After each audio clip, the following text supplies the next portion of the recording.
তুমি কোন শহরের মাইয়া গো লাগে উড়াধুরা, তুমি কোন শহরের মাইয়া গো লাগে উড়াধুরা। আর কিছুদিন পরেই কোরবানির ঈদ। এবার ঈদের অন্যতম আলোচিত সিনেমা তুফান। শাকিব খান অভিনীত সিনেমাটি নিয়ে শুরু থেকেই হল মালিকদের মধ্যে আগ্রহ ছিল তুঙ্গে, কিন্তু আনকাট সেন্সর ছাড়পত্র পাওয়ার পরও বিপাকে সিনেমাটি, কারণ অতিরিক্ত রেন্টাল দাবি করায় সিনেমা হল মালিক ও বুকিং এজেন্টরা এখন রীতিমতো বেঁকে বসেছেন। এবার বাংলাদেশ চলচ্চিত্র প্রদর্শক সমিতির বার্ষিক সাধারণ সভায় বিষয়টি আলোচনায় এসেছে। শনিবার সারা দেশের ৬০টিরও বেশি হল মালিকদের নিয়ে ঢাকায় একটি সভা অনুষ্ঠিত হয়।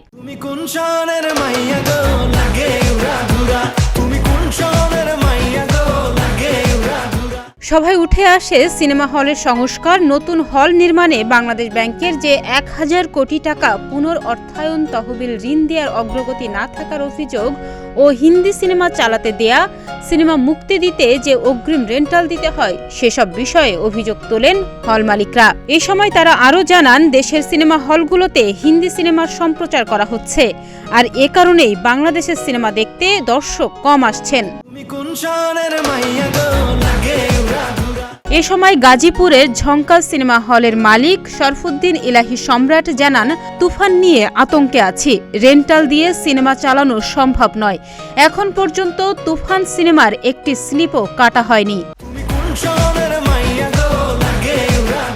এদিকে তুফানের ম্যানেজার শহীদুল্লাহ মাস্টারও স্বীকার করেছেন, রেন্টালের কারণে এখনো পর্যন্ত সিনেমাটির কোনো স্লিপ কাটা হয়নি। দেশীয় প্রযোজকদের অভিযোগ, সিনেমা নির্মাণের নামে অর্থ পাচার করেছে তুফানের সংশ্লিষ্টরা। সম্প্রতি বিষয়টি নিয়ে এফডিসির ১৯ সংগঠনের নেতারা প্রকাশ্যে সিনেমাটির বিপক্ষে বক্তব্যও দেন। চলচ্চিত্র পাড়ায় এখন রীতিমতো এ নিয়ে ক্ষোভ বিরাজ করছে। অন্যদিকে প্রযোজকদের পক্ষ থেকে টাকা পাচারের অভিযোগ সহ তুফান কেন্দ্রিক আরও অনিয়ম নিয়ে সিনেমা প্রযোজক আলফা আইয়ের কর্ণধার শাহরিয়ার শাকিলও কথা বলেছেন। যদিও সেন্সর ছাড়পত্র পাওয়ার আগ পর্যন্ত প্রযোজনা প্রতিষ্ঠানের পাঠানো সংবাদ বিজ্ঞপ্তি এবং সিনেমাটির সংশ্লিষ্টদের বক্তব্যে সব জায়গাতেই বলা হয়েছিল, আলফা আই স্টুডিওস লিমিটেড, চরকি এবং ভারতের প্রযোজনা প্রতিষ্ঠান SVF এক হয়ে বড় বাজেটে সিনেমাটি নির্মাণে নেমেছে। কিন্তু এখন শাকিল বলছেন, তুফান যৌথ প্রযোজনা সিনেমা নয়, বরং এটি বাংলাদেশের সিনেমা। প্রযোজক আলফা আই স্টুডিওস লিমিটেড এবং ডিজিটাল পার্টনার চরকি, ইন্টারন্যাশনাল ডিস্ট্রিবিউশন পার্টনার SVF। শাকিলের দাবি, বাংলাদেশের নিয়ম কানুন মেনেই তুফান নির্মাণ করা হয়েছে। তথ্য মন্ত্রণালয়, NBR ও সেন্সর বোর্ডের সব নিয়ম অক্ষরে অক্ষরে মানা হয়েছে বলেও দাবি করেন তিনি। প্রযোজকদের আনা অভিযোগ উদ্দেশ্য প্রণোদিত বলেও জানিয়েছেন তিনি।